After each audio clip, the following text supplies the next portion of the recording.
ما نباید بگیم مرگ به اسرائیل، مرگ بر حاکمان 57 کشور اسلامی. غزه در محاصره اسرائیل نیست، بلکه غزه در محاصره کشورهای اسلامی هست. متاسفانه تظاهرات میکنن مرگ بر امریکا.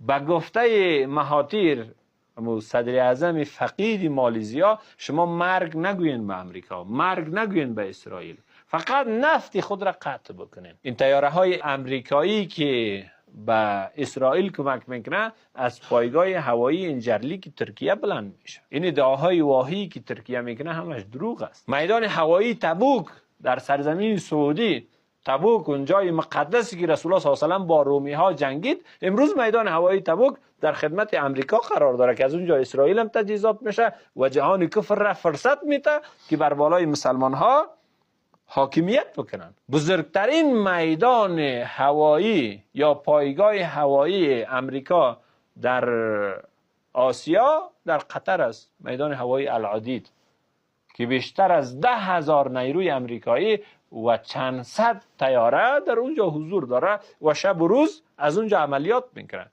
امی که لیبیا را بمباردمان میکرد، امی که افغانستان را بمباردمان میکرد، امی که